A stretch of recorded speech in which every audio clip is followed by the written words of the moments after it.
Assalamualaikum warahmatullahi wabarakatuh. Kembali lagi di channel Skriplo. Pada kali ini saya ingin membahas terkait dengan bagaimana hukum memperjualbelikan ijazah atau misalnya memberikan ijazah tanpa hak atau melawan hukum. Nah, ini biasanya terjadi di beberapa instansi. Nah, kalau kita bahasanya adalah lembaga satuan pendidikan. Kalau bahasa familiar kita ya sekolah, baik tingkatan dasar maupun menengah atau tinggi. Nah, kalau misalnya dasar kan kayak SD, SMP, menengah itu SMA, terus juga ada perguruan tinggi. Nah, bahaya ya, jangan sampai dilakukan. Karena kalau kita mengacu kepada Undang-Undang Sistem Pendidikan Nasional atau kita singkat dengan Sisdiknas, Undang-Undang Nomor 20 Tahun 2003. Di pasal 61 menjelaskan ijazah diberikan kepada siswa atau siswi yang menyelesaikan masa studinya dengan beberapa persyaratan oleh lembaga satuan pendidikan terakreditasi. Nah, kalau untuk pelanggarannya bagi yang memberikan tanpa hak ijazah atau sertifikat kompetensi. Nah, saya bacakan ya, itu mengacu kepada pasal 67 yang bunyinya adalah perseorangan, organisasi atau penyelenggara pendidikan yang memberikan ijazah, sertifikat kompetensi, gelar akademik, profesi dan atau vokasi tanpa hak dipidana penjara paling lama 10 tahun dan atau pidana paling banyak 1 miliar. Nah, ini bagi yang memberikan ijazah tanpa hak ya. Baik itu nanti bentuknya jual beli atau suap dan sebagainya. Diperjelas di pasal 68. Setiap orang yang membantu memberikan ijazah, maksudnya membantu yang terlibat ya. Membantu memberikan ijazah, sertifikat, kompetensi, gelar akademik, profesi, dan atau vokasi dari satuan pendidikan yang tidak memenuhi persyaratan, dipidana paling lama 5 tahun dan atau denda paling banyak 500 juta rupiah. Nah, di ayat 2-nya, setiap orang yang menggunakan ijazah, ijazah, sertifikat, kompetensi, gelar akademik, profesi, dan atau vokasi yang diperoleh dari satuan pendidikan yang tidak memenuhi persyaratan dipidana dengan pidana penjara, paling lama 5 tahun dan paling banyak 500 juta rupiah.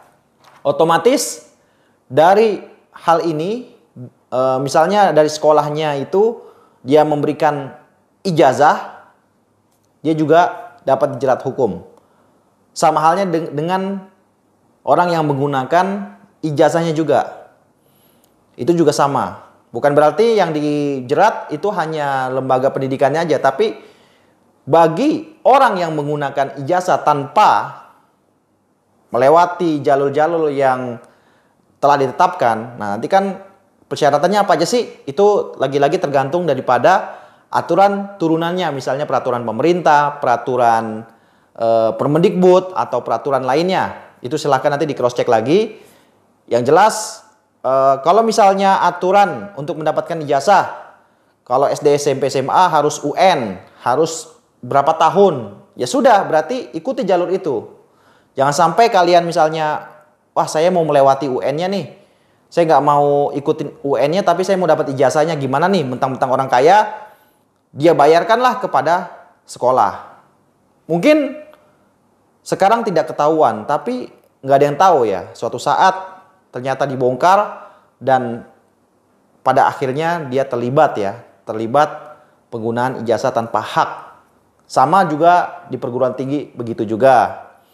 Kalau dia ternyata memberikan suap kepada sekolahnya, maka dia kena Undang-Undang Sistem Pendidikan Nasional. Itu baru secara terang-terangan, maksudnya dalam hal pemberiannya. Belum lagi kalau misalnya dia dikaitkan dengan tindak pidana korupsi atau suap menyuap. Jadi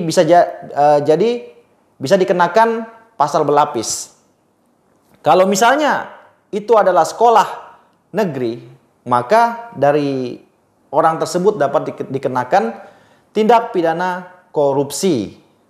Yaitu nanti tergantung polanya seperti apa. Bagaimana dengan sekolah swasta?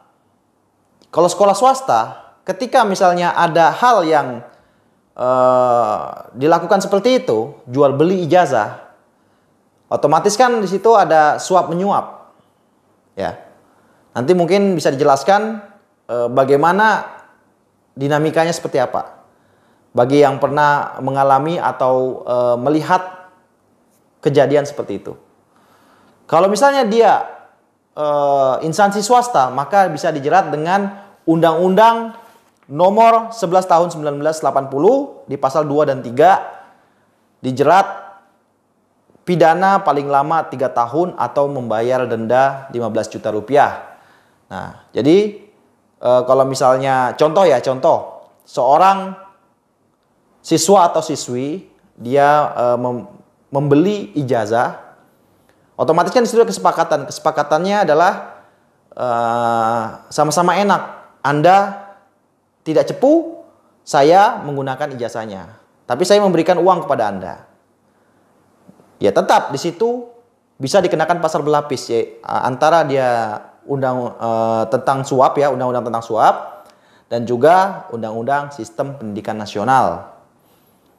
Nah, mau bagaimanapun, ya sudahlah, kalau buat rekan-rekan yang sedang menjalani pendidikannya, sedang menempuh pendidikan saat ini, ya lewati sesuai dengan jalurnya.